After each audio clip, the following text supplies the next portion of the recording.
Railway NTPC under graduate level की तैयारी कर रहे सभी छोटे भाई बहनों को मेरा प्यार भरा नमस्कार। मुझे आशा ही नहीं पूरा भरोसा है कि आप सबकी जो तैयारी है वो बिल्कुल फाइनल स्टेज पर आ गई है, मतलब तैयारी पूरी हो चुकी है। तो आप लोगों के लास्ट मिनट रिवीजन और आने वाला जो पेपर है उसका पैटर्न बताने के लिए हमने जो एक प्रयास प्रारंभ किया है।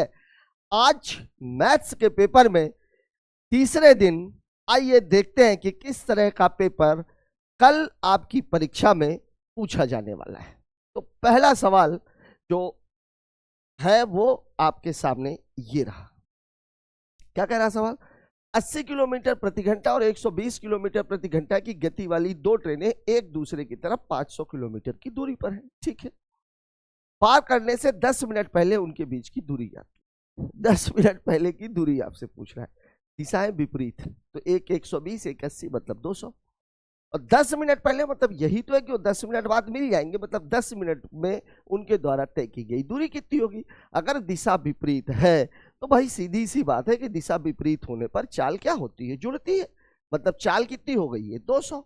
अब 200 किलोमीटर प्रति घंटा वाली जो ट्रेन है वो 10 मिनट में, तो अगर इसको आप घंटे में बदलेंगे तो 10/60, यही तो आपकी दूरी है। क्यों? क्योंकि डिस्टेंस बराबर क्या होता है? Speed into time. टाइम आपका ये है, मिनट में था, हमने घंटे में कर लिया। ये कैंसिल हो गया, 6 का भाग दे दीजिए, 6 3 जा 33.33 किलोमीटर। ये आपका उत्तर हो जाएगा, दिया हुआ है ऑप्शन नंबर 2। ठीक है, बात करते हैं अगले क्वेश्चन की। अगला सवाल हमसे कह रहा है y के 20% का 20% 20 है तो y का मान।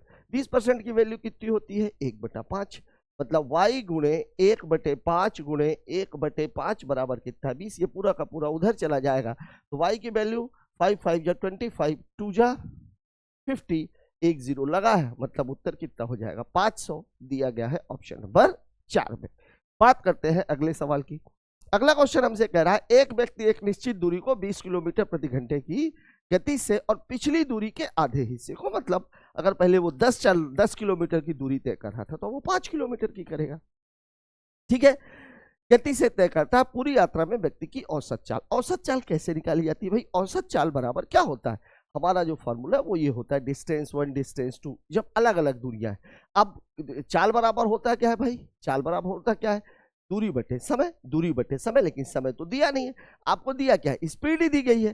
तो चाल दूरी बटे समय दिया गया है, आपको क्या है? चाल ही दी गई है, तो अब चाल बराबर फिर वही दूरी बटे समय हो जाता है। ये होती है कहानी, ये होती है कहानी। अब यहां पर आप देखिए, यहां पर आधी गति की बात कर रहा है, तो मैं एक काम करता हूं, इसकी जो दूरी है इसको अगर मैं 1 मान लेता हूं तो यहां की दूरी कितनी हो जाएगी? 2। तो पहली दूरी 2 है, दूसरी दूरी 1 है, 2 के लिए चाल 20 है और 1 के लिए चाल 40 है। ये आपकी पूरी कहानी है। ठीक है, तो ये कितना हो जाएगा? 3। 20 और 40 का एलसीएम कितना? 40, या इसको काट काम करते हैं 10। 10 और 40 का एलसीएम 40, यहाँ आ जाएगा 4, यहाँ आ जाएगा कितना? 1। तो कितना हो जाएगा? ये 3 गुणे 40 और बटे कितना हो जाएगा? 5। 5 8 40, 8 3 24, मतलब औसत चाल कितनी है? 24 किलोमीटर प्रति घंटा, दिया गया है ऑप्शन नंबर 2 में। ठीक है, तो ऐसे सवालों में आप लोगों को ये बात याद रखनी है कि जो आपको डिस्टेंस निकालनी है, जो औसत चाल निकालनी है, उस औसत चाल को वास्तव में निकाला कैसे जाना है। ठीक है, बात कर लेते हैं अगले क्वेश्चन की। अगला सवाल हमसे बोला है एक लड़का स्थिर जल में 40 किलोमीटर प्रति घंटे की चाल से तैर सकता है। मैंने आप लोगों को बताया था कि नाव की स्थिर जल में चाल, अब चूंकि यह लड़का दिया हुआ है उसको हम x मानते हैं और धारा की चाल को हम y मानते हैं। तो अगर दिशा में जा रही है, अनुकूल दिशा में जा रही है, तो चाल कितनी हो जाएगी? x + y, और अगर विपरीत जा रही है तो x - y।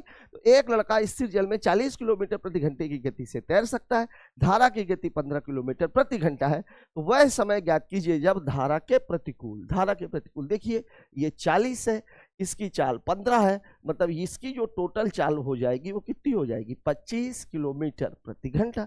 ठीक है, अब आपसे कह रहा धारा के प्रतिकूल 25 किलोमीटर। देखिए क्या सवाल है, 25 किलोमीटर प्रति घंटा उसकी चाल है, 25 किलोमीटर उसको जाना है, तो टाइम कितना लगेगा? 1 घंटा। लग गया सवाल। ठीक है, सवाल में ऐसा कुछ था भी नहीं जो बहुत ज्यादा सोचने पे आप लोगों को मजबूर कर दे। ठीक है, बात करते हैं अगले क्वेश्चन की। अगला सवाल हमसे क्या कह रहा है देख लीजिए।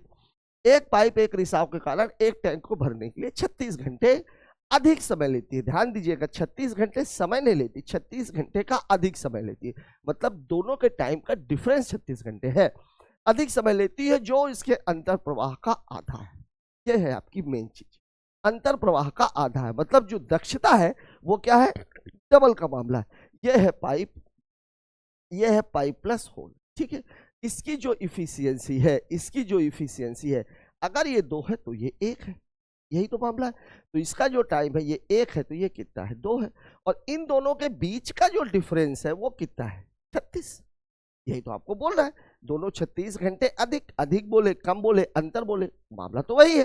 तो 2 - 1 मतलब 1 बराबर कितना दिया हुआ है, 36। मतलब इसका उत्तर कितना आ जाएगा, 36 घंटे। यही तो आपसे पूछा गया था कि पाइप कितनी देर में भरेगा, तो कितनी देर में भरेगा, 36 घंटे में। तब की बात कर रहा है जब होल ना हो।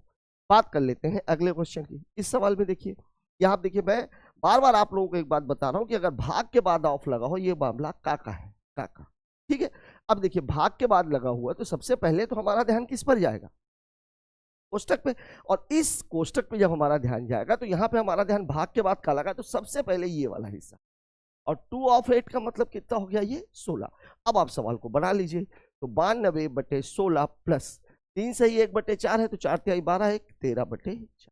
यही तो कहानी है, ठीक है। अब अगर इसको मैं काटूंगा तो 4 चौके 16, 4 दूनी 8, 4 तिहाई 12, दोनों 4 4 है तो जुड़ जाएंगे। 23 3 26 और 10 36, 36/4 मतलब ये कितना मामला हो गया, 9। मतलब इस पूरे का जो रोल है, इसकी वैल्यू कितनी है, 9। अब ये 18/9 दिया हुआ है, तो 18/9 उत्तर कितना हो जाएगा, 2 दिया हुआ है आपको ऑप्शन नंबर 1 में, ठीक है। बात कर लेते हैं अगले क्वेश्चन की। पी अकेला एक काम को 10 दिनों में, क्यू अकेला उसी काम को 15 दिनों में, कार्य को 4 दिनों में पूरा करने के लिए आर को पी और क्यू द्वारा कार्य पर रखा गया। मतलब ये हुआ कि तीनों मिल करके काम को कितने दिनों में कर रहे हैं, 4 दिनों में। तो आर कितने दिनों में करेगा, बहुत बेसिक सा सवाल है। पी कितने दिनों में कर रहा है, 10। क्यू कितने दिनों में कर रहा है, 15। पी क्यू और आर मिलकर के कितने दिनों में कर रहा है, 4। आर की वैल्यू निकालनी है। तो अब देखिए 10, 15 और 4, 4 का जो इनका जो एलसीएम हो जाएगा वो कितना हो जाएगा, 60। मतलब वर्क बराबर कितना है, 60। ये टाइम है, तो इसकी जो इफिशियंसी कितनी हो जाएगी, इसकी 6, इसकी 4 और इसकी 15। अब आप देखिए इन दोनों के मिलाकर के इफिशियंसी 10 है और तीनों के मिलाकर के 15 है। मतलब बट नेचुरल है, आर की इफिशियंसी कितनी है, 5। तो कितना टाइम लगेगा, 60/5 मतलब उत्तर कितना हो जाएगा, 12 दिया गया है आपको ऑप्शन नंबर 4 में, ठीक है। तो सवालों में बहुत बेसिक से क्वेश्चन पूछे गए हैं अभी तक, तो बाकी आगे देखते हैं। देखिए सवाल आपको बोला 2 संख्याएं 14:9 के अनुपात में। देख लीजिए ये दोनों ही सहभाज्य संख्याएं, आपस में कट नहीं। जब कभी भी सवाल आता है ये बात आपको जरूर देखनी। जैसे कल एक सवाल आया था 4:5:6 का, तो वहां पर तीनों संख्याएं सहभाज्य वाला मामला नहीं था, क्योंकि 4 और 6 में 2 कॉमन, ठीक है। यहाँ पर ये दोनों ही सहभाज्य संख्या है। महत्तम समापवर्तक और लघुत्तम समापवर्तक 3 और 378 है। बड़ी संख्या ज्ञात कीजिए, क्या सवाल है, ठीक है। उत्तर कितना है, 42। आपको ये बात पता है कि जब संख्या की में बात करते हैं हम, तो संख्या बराबर क्या होता है भाई, HCF गुणे A, और दूसरी संख्या HCF गुणे B। अब A का मान 14 दिया, HCF उसने पहले ही दे दिया, तो उत्तर कितना हो गया, 42। छोटी वाला पूछा होता तो ये 9 है, ये 3 है, तो उत्तर कितना हो जाता, 27। लग गया सवाल। एलसीएम का इस पूरे सवाल में कहीं कोई रोल नहीं है। बात कर लेते हैं अगले क्वेश्चन की। योजना ए और योजना बी से अर्जित साधारण ब्याज का अंतर 40.5 रुपए है। यदि 4500 रुपए को साधारण ब्याज का अंतर, चक्रवृद्धि और साधारण नहीं है, ठीक है। 4500 रुपए को योजना ए में 3 वर्ष के लिए 8% प्रतिवर्ष की दर से, और समान राशि को योजना बी में 3 वर्ष के लिए 8% प्रतिवर्ष की दर से निवेश किया जाता है, तो ब्याज दरों में अंतर जाती है। राशि समान है, समय समान है, दर अलग अलग है, और उसकी वजह से कितने का अंतर आया है, 40.5 का। लेकिन यहां पर इस सवाल को ध्यान में रखिएगा, ये 40.5 का अंतर 3 वर्ष का है। कितने का है, 3 वर्ष का। तो जो 1 वर्ष का डिफरेंस आएगा वो कितना आएगा, वो आएगा 40.5 और बटे कितना 3, ये कितना हो जाएगा 13.5। अब आपको केवल इतना निकालना है, क्योंकि मूलधन तो बराबर है, ये 13.5 इस 4500 रुपए का कितना है, ठीक है। तो 13.5 और बटे कितना 4500, प्रतिशत निकालना है तो 100, ठीक है ना। 0 ये हटा दिया, 0 से ये हटा दिया, ठीक है। 5 से काट लीजिए, 5 दूनी 10, 5 सत्ते 35, 90, 10, 9 तिया 27, 3/10 मतलब उत्तर कितना हो जाएगा 0.3%। कहाँ दिया हुआ है, ऑप्शन नंबर 1, ठीक है। सवाल को जरा सा समझिए, दोनों में दर, एक में आर कैपिटल आर दिया है, एक में स्मॉल आर दिया है। 3 वर्ष में अंतर आ रहा है 40.5। तो अगर R माइनस आर आपको निकालना हो तो 1 साल के लिए निकालोगे ना, अब दर हमेशा 1 साल के लिए दी जाती है, इसीलिए सबसे पहले जो 40.5 आया वो 3 साल का अंतर था, तो आपको 1 साल का अंतर निकालना पड़ेगा। ठीक है, इस सवाल में से ज्यादा कुछ करने की जरूरत थी नहीं। यहाँ 1% की वैल्यू 45 है, 13.5 आपको दे रहा है। ठीक है ना, ठीक है, 45 नहीं 135, 0.3 उत्तर है। सवाल में कलम चलाने की आवश्यकता भी नहीं थी। बात कर लेते हैं अगले क्वेश्चन की। निम्नलिखित आंकड़ों का माध्यक और बहुलक, माध्यक मतलब क्या, माध्य पूछा, माध्यिका, मीडियन पूछा। अब देखिए मोड और मीडियन में फर्क क्या है। मोड और मीडियन में सबसे बड़ी बात यह, मोड का मतलब जो संख्या सबसे ज्यादा बार आई है, और माध्यिका को कैसे निकालते हैं, बढ़ते क्रम में रख दीजिए और संख्याओं को गिन करके उसकी वैल्यू निकाल दी। अब यहाँ देखिए 2 3 5 7, 2 3 3 5 7, देखिए 2 2 बार आ गया, 5 2 बार आ गया, लेकिन 3 कितनी बार आ गया है, 3 बार, और x बार आया है 9। सबसे ज्यादा बार कौन सी आई है, 3। मतलब एक बात तो पक्की है कि जो मोड है ये 3 होगा, 3 होगा। अच्छा 2 जगह दिया हुआ है, तो ये दोनों तो उत्तर हो ही नहीं सकते। ठीक है, अब मैं बात कर लेता हूँ किसकी, माध्यिका की। टोटल संख्याएं कितनी है, 3 3 6 3 9 और 1 10, 10/2। मतलब आपको निकालना क्या पड़ेगा, आपको निकालना पड़ेगा पांचवा और छठा, इन दोनों का औसत। 5 पद लिख लेते हैं। 2 हमने गिना है 2 बार है, 3 हमने गिन लिया 3 बार है, 5 हमने गिन लिया 2 बार है, पांचवा और छठा 1 2 3 4 5 6 7। ठीक है, मतलब इन दोनों का औसत चाहिए हमें। तो 3 5 8, 8 में से 2 का भाग दे दिया 4, तो 4 और 3, ये उत्तर हो गया। ठीक है, माध्यिका और बहुलक, बहुलक में तो कुछ करने की आवश्यकता ही नहीं, बस एक नजर देखना है। माध्यिका निकालने के लिए आपको पदों की संख्या देखनी पड़ती है। 36 पुरुष किसी काम को 25 दिनों में, तो 15 पुरुष। ठीक है, 36 पुरुष 25 दिनों में, 15 पुरुष x दिनों में, काट लीजिए 12 12 पंचे कितना हो जाएगा, 60। उत्तर 60 दिन दिया हुआ है ऑप्शन नंबर 4 में। ठीक है, बात करते हैं अगले क्वेश्चन की। क्या कह रहा सवाल, एक बॉक्स में 3:2:1 के अनुपात में 100 रुपए, 200 रुपए और 150 रुपए के टिकट है। ठीक है ना, यदि सभी बॉक्स में 1700 रुपए के टिकट है तो बॉक्स में 200 रुपए के सिक्के। ठीक है, सिक्कों के मामले में आप एक बात ध्यान रखिएगा, कुल मूल्य बराबर क्या होता है, कुल मूल्य बराबर होता है एक सिक्के का मूल्य, एक सिक्के का मूल्य और गुणे क्या होता है, संख्या। अब देखिए यहाँ पर सिक्के किससे किसके हैं, एक है 100 रुपया का, दूसरा है 200 रुपया का और तीसरा है 150 रुपया। यही कहानी है। अनुपात कितना है, चलो थोड़ा सा मैं इधर ले लेता हूँ। 100 रुपया का ये एक सिक्के का मूल्य है, 200 रुपया का और 150 रुपया। ठीक है, ये तो हो गया एक सिक्के का मूल्य। इनकी जो संख्या है, संख्या कितनी कितनी दी गई है, 3:2:1। अब देखिए 100 रुपए के 3 सिक्के तो इसकी वैल्यू 300 रुपया, 200 रुपए के 2 सिक्के मतलब इनकी संख्या 400 रुपया, 150 रुपए का एक सिक्का मतलब इसकी संख्या 150 रुपए, और ये टोटल मिला करके 4 3 7 और 1 8, 850 हो रहा है। और इस 850 की वैल्यू कितनी है, 1700 रुपए है टोटल। मतलब एक की वैल्यू कितनी है, 2। किसका पूछा हुआ, 200 रुपए। 200 रुपए की संख्या 2 है, तो 2 × 2 बराबर उत्तर कितना हो जाएगा, 4। यही आपके सवाल का जवाब है, दिया गया है ऑप्शन नंबर 3 में। ठीक है, बात कर लेते हैं अगले क्वेश्चन की। 2 वर्ष पहले एक गांव की जनसंख्या 1000 थी। पहले वर्ष में 10% की वृद्धि हुई, दूसरे वर्ष में 10% की कमी हुई। वर्तमान जनसंख्या 1% की कमी आएगी। 1% का मतलब 10 घटा दीजिए, 990 उत्तर है। ये सवाल वैसे आप लोगों को ऐसे ही बन जाना चाहिए। दोनों 10% की बात है। 10% का मतलब 1/10, मतलब एक बार वृद्धि हो रही तो 10 से 11, और एक बार कमी हो रही है मतलब 10 से 9। मतलब पूरी कहानी क्या है, 100 से 99। इस 100 की वैल्यू कितना दिया हुआ है, 1000, मतलब 1 की वैल्यू कितनी है, 10, तो 99 की वैल्यू कितनी हो जाएगी, 990। कमी पूछा होता तो उत्तर 10 होता। ठीक है, बात करते हैं अगले क्वेश्चन की। अगला सवाल हमसे क्या कह रहा है, अल्फा और बीटा द्विघात समीकरण है। x² - 11x + 18 बराबर 0 के मूल है, तो अल्फा² + बीटा²। बेसिक क्वेश्चन है, क्वाड्रेटिक इक्वेशन का। आप सबको एक बात पता है कि फॉर्मेट हमारा ये रहता है, ax² + bx + c = 0। ठीक है, यहां से अगर आप देखोगे, इससे कंपेयर कर लो आप, x² - 11x + 18। ठीक है, देख लो आप, a की जगह 1 है, b की जगह -11 है, c की जगह 18 है। ठीक है, अब आप देखो, आपसे पूछ रहा है अल्फा² + बीटा², तो आपको क्या निकालना पड़ेगा, अल्फा प्लस बीटा का whole square minus 2 alpha beta, यही तो है। अब अल्फा प्लस बीटा का फॉर्मूला आप लोगों को ये पता है कि अल्फा प्लस बीटा बराबर क्या होता है, माइनस बी अपॉन ए, और अल्फा इंटू बीटा बराबर क्या होता है, सी। ठीक है, अब देखिए क्योंकि ए की वैल्यू तो एक ही है तो कुछ करने की जरूरत नहीं, यहाँ ऋण है यहाँ भी ऋण है, मतलब इसकी वैल्यू तो 11 है, अल्फा इंटू बीटा की वैल्यू यहाँ पे ए तो यही है, तो ये कितना हो जाएगा 18। ठीक है, बस आप इसको उठा के यहाँ पेस्ट कर दीजिए, तो ये कितना है 11 का स्क्वायर माइनस 2 गुणे 18, मतलब 121 माइनस 36। ठीक है ना, 36 को 14 दे दिया 50 हो गया, 120 में से 50 घटेगा 70, या 100 में से 50 घटा 50। ठीक है, 14 और 21, 14 और 21 35, 50 और 35 कितना हो जाएगा 85।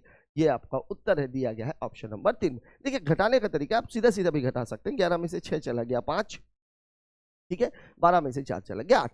मैं आपको ये बोलूं मेरे दिमाग में क्या बैठता है कि 36 से इसको अगर मैं 14 दे दूंगा तो ये 50 हो जाएगा, 100 में से 50 घटेगा 50 आ जाएगा, और 21 को 14 दे देंगे तो 35 हो जाएगा, तो 50 और 35 कितना हो जाएगा 85। ठीक है, बात कर लेते हैं अगले क्वेश्चन की। अगला सवाल बोल रहा है 6 छात्रों के औसत अंक 50 है, 70 औसत अंक के 8 छात्र उसमें शामिल हो जाते हैं, तो सभी छात्रों के औसत अंक कितने हो जाएंगे।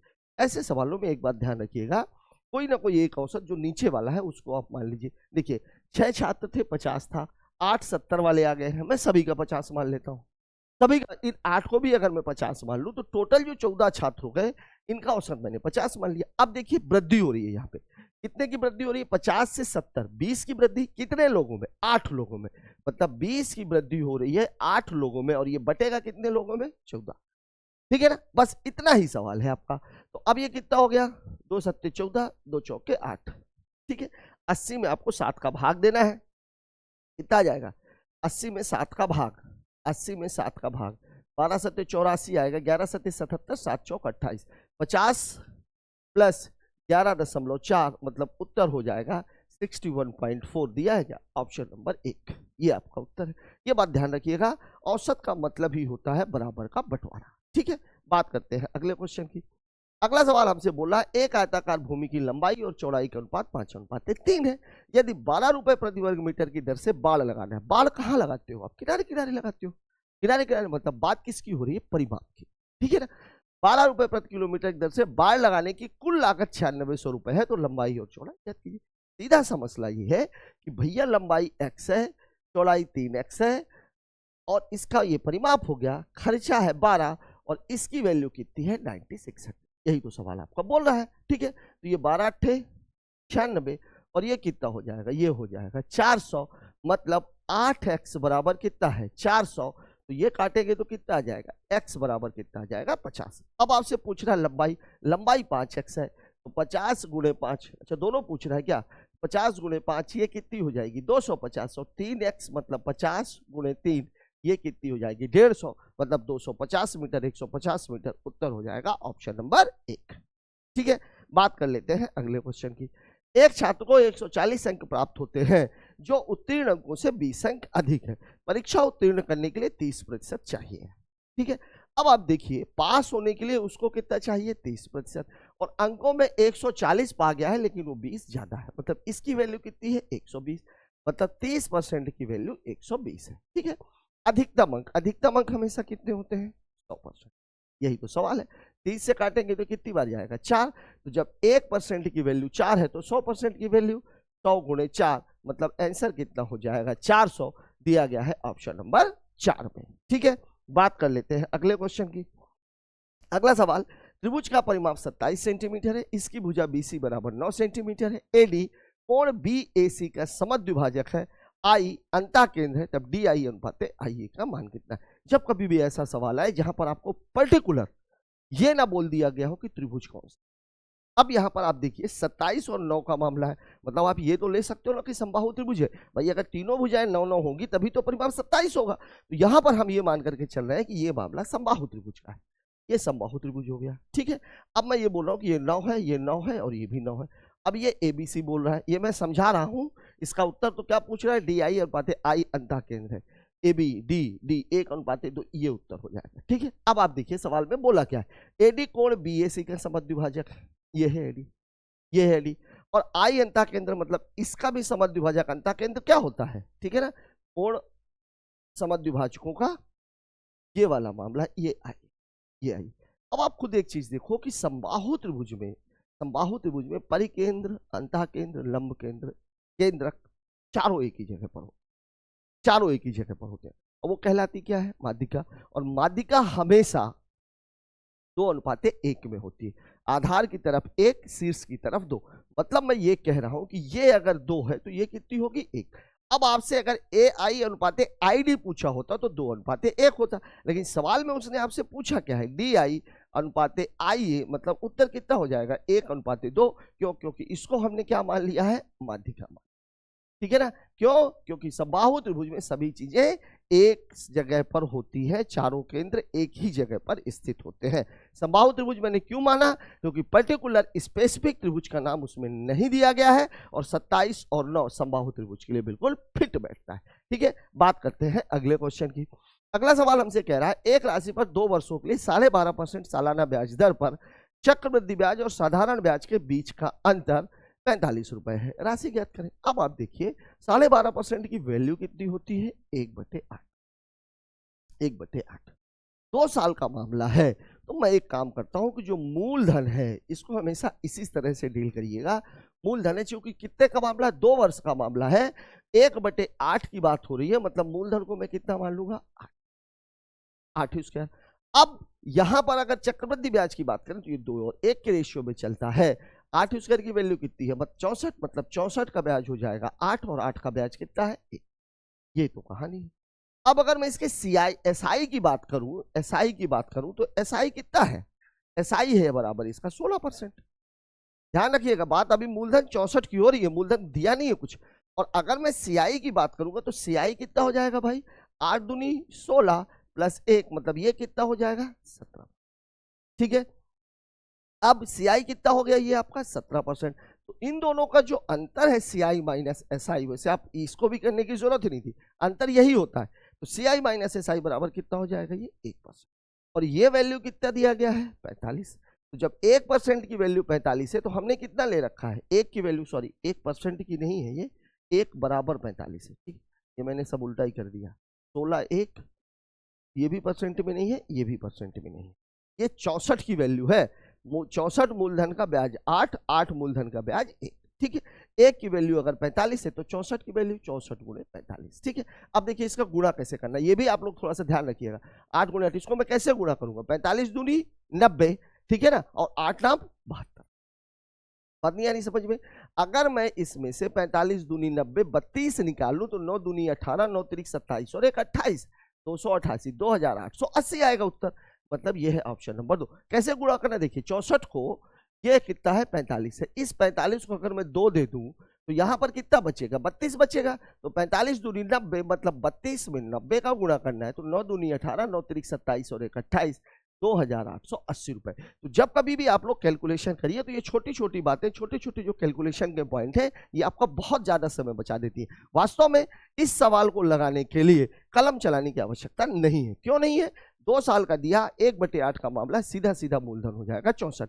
CI और SI के अंतर की बात कर रहा है, 2 और 1 का मामला रहता है, 8 की ब्याज 1 है, मतलब 1 कम 1, मतलब अंतर 1 है। 1% की वैल्यू 45 है, तो 64 की वैल्यू 64 गुणे 45, गुणा भी आप मनी मन में कर सकते हैं। बात करते हैं अगले क्वेश्चन। उस वृत्त की त्रिज्या कितनी है जिसका क्षेत्रफल 2 वृत्तों जिनकी त्रिज्या 15 सेंटीमीटर और 8 सेंटीमीटर है के क्षेत्रों के योगफल के बराबर है। 8, 15, 17, ये उत्तर है। ट्रिपलेट का मामला है। क्यों ट्रिपलेट का मामला, देखिए जो वृत्त का जो क्षेत्रफल है वो पाई आर स्क्वायर होता है, और ये तीनों वृत्त की बात हो रही, तो एक को मैं R1 मान लेता हूं, एक को R2 मान लेता हूं, और ये बड़े वाले को R3 मान, ठीक है।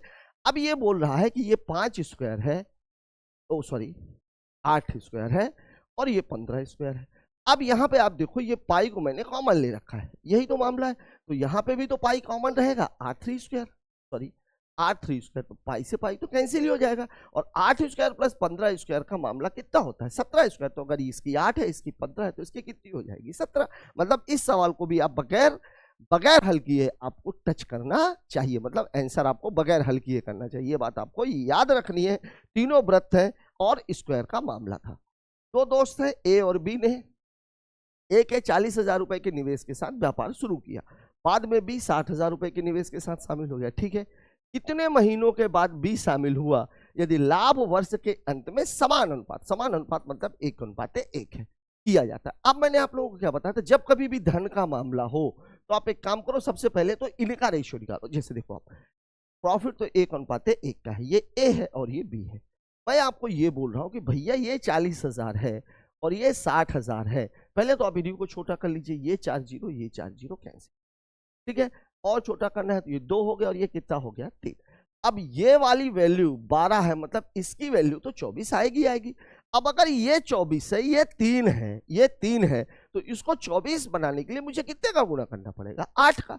मतलब ये वाला जो बंदा है ये कितने महीने व्यापार में रहा, 8 महीने व्यापार में रहा। अगर 8 महीने व्यापार में रहा है तो आपसे पूछ क्या रहा है, कितने महीनों के बाद। 8 महीने व्यापार में रहा मतलब कितने महीने के बाद व्यापार में शामिल हुआ, 4 महीने के बाद। ये बात आपको याद रखनी है। टोटल जो मामला है वो ये है कि ये 8 महीने बाद शामिल, 8 महीने व्यापार में रहा है मतलब 4 महीने के बाद वह व्यापार में शामिल हुआ है। ठीक है, बात कर लेते हैं अगले क्वेश्चन की। 2x + y बराबर कितना है 6, xy बराबर कितना है 4। ठीक है, 8x³ + y³। अब इस सवाल को हमारे कुछ बच्चे इसको क्यूब करने लग जाएंगे, बिल्कुल मत करिए। मैंने कल भी आपको यही बात बताई थी, अभी भी ये बोल रहा हूं। देखिए एक्स वाई की वैल्यू आपको 4 दी गई है, एक्स वाई की वैल्यू आपको 4 दी गई है। ये दो ही स्थितियों में पॉसिबल है, जब 1 × 4 हो, 2 × 2 हो। ठीक है, अब आप देखिए अगर मैं इसको 1 रखता हूं तो 2 × 2 और ये 4 मिलाकर के ये 6 हो जाएगी। मतलब अगर इस कंडीशन में, मतलब मैं x की वैल्यू को अगर 1 लेता हूं, x को अगर मैं 1 लूंगा तो y कितना हो जाएगा 4, और x को अगर मैं 2 लूंगा तो y भी कितना हो जाएगा 2। यही तो कहानी है आपकी। सॉरी, ओहो। तो अब आप देखिए दोनों जगहों पे आप वैल्यू रख करके देख लीजिए, दोनों ही वैल्यू में अगर मैं इसको 1 रखूंगा तो 1 का क्यूब 8 है कम 8, और 4 चौके 16 चौके 64 और 8 72 आएगा। अगर मैं 2 रखूंगा तो 2 दूनी 4 दूनी 8, 8 28 64, और 2 दूनी 4 दूनी 8। मतलब मैं ये कह रहा हूं कि अगर मैं 1 रखूंगा तो 2 × 1 क्यूब + 4 क्यूब, ये कितना हो जाएगा भाई 2। धन कितना है ये, क्या है 8 है यार, ये 2 नहीं है 8 है, 8। तो ये कितना हो जाएगा 8 + 64, तब भी उत्तर कितना आएगा 72। अगर मैं इसको 2 रखूंगा, ये 2 रखूंगा तो यहाँ पे भी 2 क्यूब करना पड़ेगा, तो ये कितना हो जाएगा 8 × 8, ये भी 64 और +8। मतलब दोनों ही स्थितियों में आपका उत्तर 72 ही आना है। ठीक है, तो अब आप इसको आप अगर क्यूब करके सवाल को लगाने के लिए जाएंगे तो निश्चित तौर पर आप अपना टाइम किल कर रहे हैं। ठीक है, बात करते हैं अगले क्वेश्चन की। अगला सवाल हमसे बोल रहा है 14 सेंटीमीटर त्रिज्या वाला एक बेलनाकार टैंक पानी से भरा है, इसमें से 616 लीटर पानी निकाला जाता है। ठीक है, टैंक में पानी का स्तर कितने मीटर कम हो जाए। ठीक है, यहां डाटा किसमें है सेंटीमीटर, और यहां डाटा किसमें है लीटर में। तो सबसे पहले तो आपको यह जानना जरूरी है कि भैया 1 लीटर बराबर होता है 1000 सेंटीमीटर क्यूब। ठीक है, अब पानी जितना निकालोगे उतनी ही तो ऊंचाई कम होगी।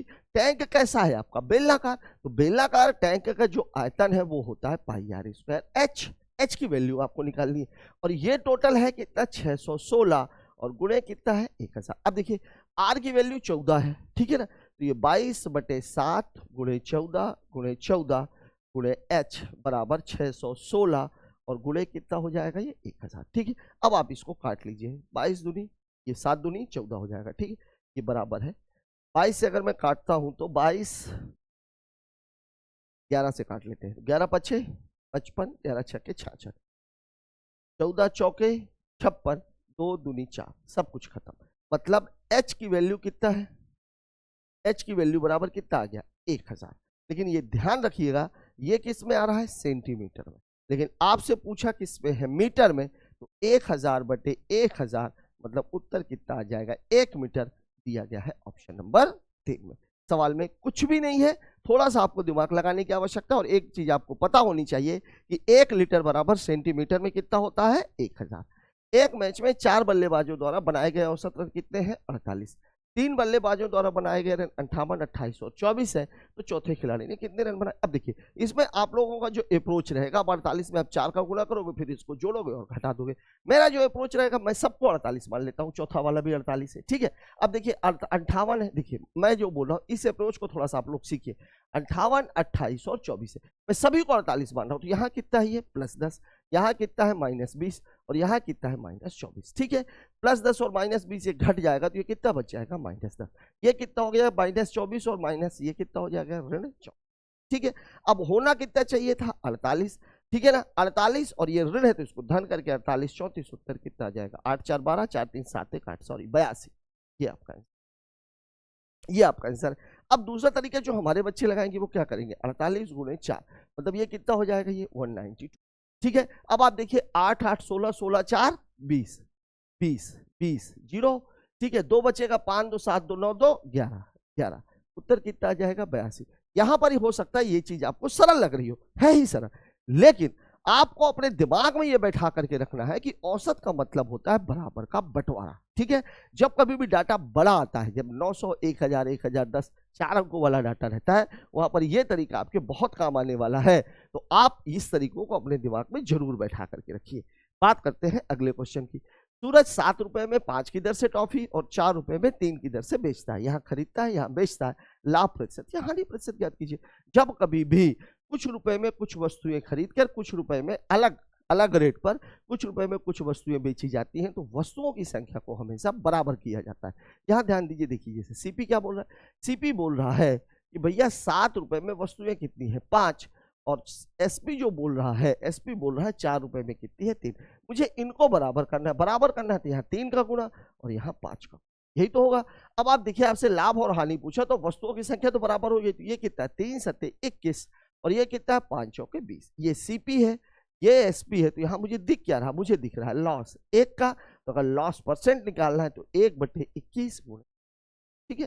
कितना हो जाएगा? 21 चौक 84, 16 बचेगा, 21 अट्ठे 4 दशमलव कुछ कुछ आएगा। अच्छा, इसी में दिया हुआ है, ये लीजिए पहले ही उत्तर है, 100/21 ही लिखा हुआ है। और हानि हो गई है तो पक्का ये हमें दिख ही रहा है, 21 की चीज 20 में। तो ये बात ध्यान रखिएगा, प्रॉफिट एंड लॉस में रुपए और वस्तु के मामले में वस्तुओं की संख्या को बराबर कर देते। ये देखिए साइन थीटा बराबर कितना है? 4, ठीक है।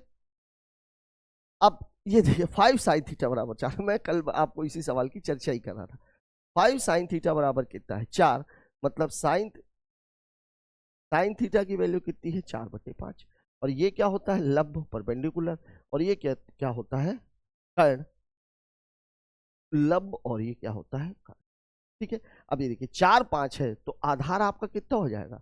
आधार हो जाएगा 3, आधार हो जाएगा 3। लंब है कितना? 4, कर्ण है कितना? 5, तो आधार कितना हो जाएगा? 3। ये क्या है? ट्रिपलेट है, ट्रिपलेट है।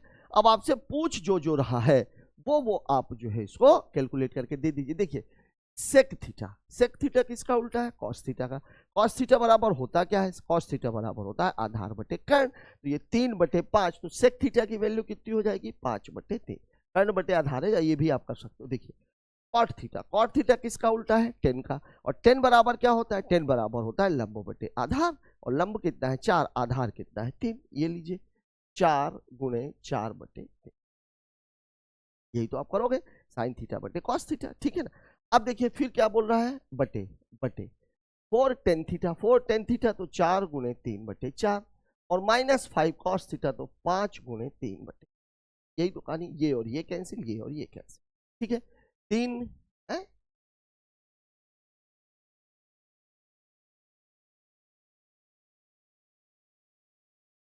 4 tan theta -5 cos theta, 4 tan theta यहाँ से दिख ही नहीं रहा कितना? 5/3, 16/3, 16 5 21, ठीक है। यहां से प्रॉपर दिख ही नहीं रहा है क्या मामला है? अगर ये 1 - 1 हो जाएगा, 0 आ जाएगा, तब तो यहाँ इनफाइनाइट आना चाहिए। कुछ गड़बड़ कर दी क्या अपन ने? 5 sin थीटा बराबर है साइन थीटा 4/5, आधार बराबर 3 है, ठीक है। चलिए मैं इसकी वैल्यू दोबारा पेस्ट करता हूँ, ठीक है। देखिए अब अगर साइन थीटा की वैल्यू कितनी है? साइन थीटा की वैल्यू 4/5 है, तो कॉस थीटा की वैल्यू कितनी हो जाएगी? कॉस थीटा बराबर क्या होता है? आधार बटे कर्ण, मतलब 3/5, टेन थीटा बराबर क्या होता है? टेन थीटा बराबर होता है साइन बटे कॉस, मतलब कितना हो जाएगा ये 4/3। ठीक है, अब सेक इसका उल्टा हो जाएगा, टेन इसका उल्टा हो जाएगा। चलिए रखते हैं वैल्यू।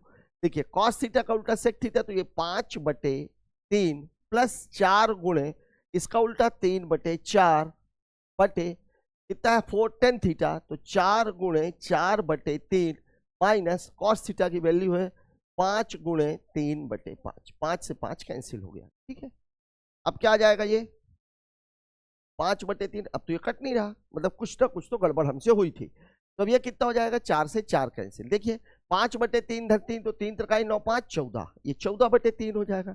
नीचे कितना आ जाएगा 4 चौके 16, 16/3, 3 3 9, 16 में से 9 चला जाएगा तो 7/3 हो जाएगा। 3 से 3 कैंसिल, 7 दूनी 14, आंसर हो जाएगा 2, दिया गया है ऑप्शन नंबर 4 में। मैंने आप लोगों को कल भी ये चीज बताई थी, ये सवाल अक्सर पूछा जा रहा है 3/4 4/5 वाला।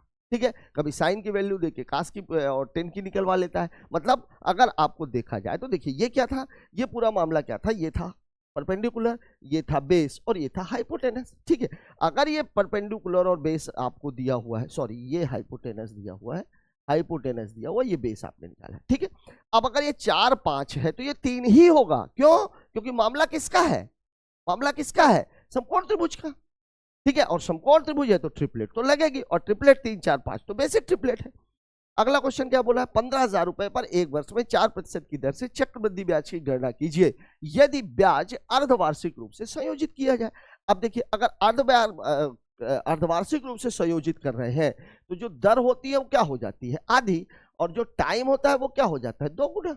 ये कहानी है, मतलब ये 2% हो जाएगी और ये 2 हो जाएगी। अब जब जैसे ही 2 वर्ष की बात आती है तो अब आपके दिमाग में 2 एक आना चाहिए, तो 2 और ये 2 गुणे 2 और बटे 2। ठीक है, तो अब ये कितना हो जाएगा 2 दूनी 4 प्लस ये कितना हो जाएगा 0.04, मतलब पूरा 4.04% होना चाहिए। अब ये है कितना 15,000, तो सीधे सीधे आप गुणा कर दीजिए, तो 15,000 गुणे 4.04 बटे कितना है 100, 1 2 1 2, ये 0 आप हटाएंगे तो ये जो दशमलव है वो यहां चला जाएगा। अब देखिए 15 चौके 60,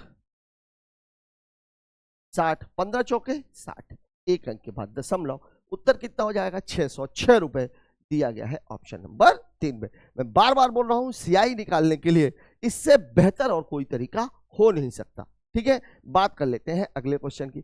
जब एक संख्या को 15 20 या 35 से विभाजित किया जाता है तो हर बार शेष 8 होता है, सबसे छोटी संख्या ज्ञात कीजिए।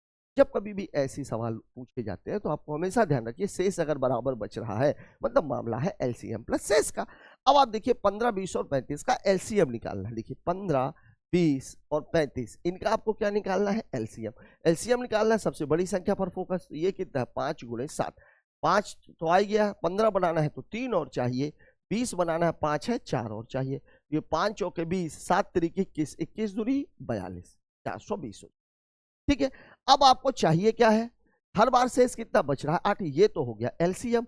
अब अगर शेष समान है, शेष क्या हो समान हो, तो आपको ये बात ध्यान में रखनी है कि कहानी क्या बनती है एलसीएम प्लस शेष, एलसीएम प्लस शेष। तो एलसीएम आपका कितना आ गया 420, शेष है 8, मतलब उत्तर कितना हो जाएगा 428, दिया गया है ऑप्शन नंबर 2 में। ठीक है, अब देखिए इस सवाल को देखने के लिए इसे अगर देखा जाता तो देखिए 27 में से 8 घटा देंगे 19, कटेगा ही नहीं किसी से। 43 में से 8 घटा देंगे 35, कटेगा ही नहीं किसी से। 63 में से 8 घटा देंगे 55, कटेगा ही नहीं किसी से। सीधी सी बात है, अगर ये 0 है इसको उत्तर देख करके भी ऑप्शन से भी आप निकल सकते हैं। देखिए अगर ये 0 है मतलब एक बात तो पक्की है कि यहाँ 0 वाला मामला आएगा, शेष 8 बच रहा, मतलब 100% है कि इकाई का अंक 8 आएगा, और इकाई का अंक केवल ऑप्शन नंबर 2 में 8 था, मतलब उत्तर ऑप्शन नंबर 2 बगैर सवाल लगाए। एक सोफा सेट 10%, 5% और 2% की 3 क्रमिक छूटों पर बिक्री के लिए प्रस्तुत किया जाता है। सोफा सेट का शुद्ध विक्रय मूल्य ज्ञात कीजिए यदि इसका अंकित मूल्य 18,000 है। ठीक है, थोड़ा सा एक कैलकुलेटिव सवाल है। यूनिट प्लेस में क्या मामला है, ये 8 है, 0 है, 0 2 2 2 2 2। चलिए यूनिट प्लेस से पकड़ने की कोशिश करते हैं। इसका मामला है 1/10 का, ये मामला है 1/20 का, और ये मामला है 1/50। यही कहानी है। देखिए छोटी छूट है तो 10 से 9, 20 से 19 और कितना था 50 से 49। ठीक है, 5 दूनी 10, ये तो पूरा मामला हो गया 1000 का। और 1000 की वैल्यू कितनी दी गई है? 18,000। 18, 3 जीरो कैंसिल, 3 जीरो कैंसिल, मतलब 1 की वैल्यू कितनी है? 18। और यहाँ पे कितना आ जाएगा? 9 9 81, 19 नहीं कितना होता है? 171, और गुणे कितना करना है? 49 को, तो 49 ही आएगा। 7 नहीं, 7 9 जा 63, 7 4 जा 28, और 6 34, और फिर ये 49, तो ये कितना हो जाएगा? 9 4 3 7, 9 4 13, 4 3 7 1 8, ये वाला। अब इस पे आपको गुणा किसका करना है? 18। यही तो कहानी। अंकित मूल्य ये है,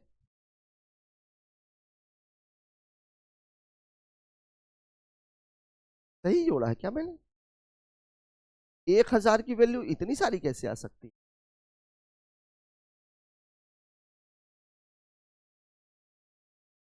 मान दूनी 10, 3 जीरो, ये 10,000 ना है यार, ये 1.8 आएगा, 1.8 आएगा। हाँ तो ठीक है, 8,379 आ रहा था। ठीक है, देखिए जो मैं समझाना चाह रहा हूं, इसमें 1.8 का गुणा करोगे तो एक बात तो पक्की है कि 8 नाम 72 आएगा। दशमलव के बाद जो पहला अंक है वो होना चाहिए 2, और इसके बाद होना चाहिए 0, क्योंकि इसके बाद तो कुछ आएगा ही नहीं। दशमलव तो एक ही अंक पे लगेगा ना, और उस एक अंक के बाद का जो पहला डिजिट है ये 0.2 आएगा, मतलब 100% उत्तर ये होगा। अब आप चाहो तो इसको गुणा भी कर सकते हो। ठीक है, मैं गुणा करके भी आपको दिखा देता हूं। देखिए इसका कितना होता है? 18 9 जा 162, 18 7 7 8 56, 126, 18 त्याई 54, 18 8 144। अब आप इसको जोड़िए जरा, 2 16 6 22, 16 6 22, 2 12 2 14 4 18, 8 5 1 6 144, और 6 150। एक अंक के बाद दशमलव, ये देख लीजिए 150 82.2। लेकिन यहाँ करने की जरूरत थी क्या? मैं तो बोला हूँ इसको भी करने की जरूरत नहीं थी। क्यों?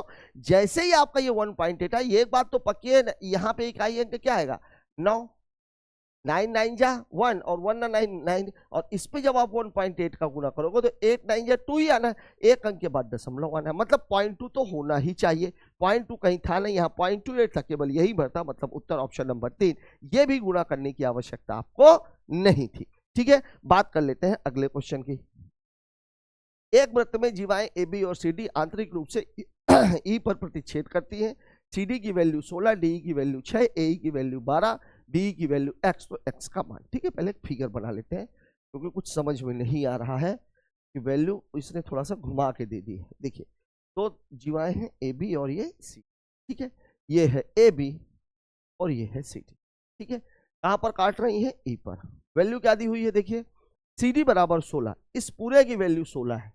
अच्छा, डी बराबर, यहां ध्यान रखिएगा एक फॉर्मूला जो हो है इसका, ये है ए ई इंटू बी ई बराबर क्या हो जाएगा? सी ई इंटू ई डी। कहानी ये है आपकी। अब सी डी की दी हुई तो मेरे को तो सी चाहिए। डी की कितनी दे दिया है? 6। अब देखिए इस पूरे की वैल्यू कितनी दिया है? 16, इसकी 6 तो इसकी 10, और आगे क्या दिया हुआ? ए, इसकी वैल्यू 12, इसकी 5। देखिए 10 छक्के 60, 12 पंचे 60, 5 होगा इसका उत्तर। देखिए 10 नहीं, ए इंटू बी नहीं है, इसकी वैल्यू दिया हुआ, ये दिया हुआ 10 गुणे 6, और ये दिया हुआ 12 गुणे x। तो सीधी सी बात है कि x की वैल्यू कितनी आ जाएगी? 5 दिया गया है ऑप्शन नंबर 3 में। ठीक है, बात करते हैं अगले क्वेश्चन को। तो साथियों इस क्वेश्चन के साथ ही आज का ये हमारा सेशन खत्म होता है। कल हमारे जो भी बच्चे एग्जाम देने के लिए जाएं, उनसे मेरा एक करवद्ध निवेदन है कि एग्जाम दे के आने के बाद वो ये बात कमेंट में जरूर बताएं कि इस पेपर से उन्हें अपने एग्जाम में कितना फायदा हुआ। हमें इंतजार रहेगा आपके कमेंट का। मिलते हैं कल एक और नए सेशन के साथ, तब तक के लिए जय हिंद।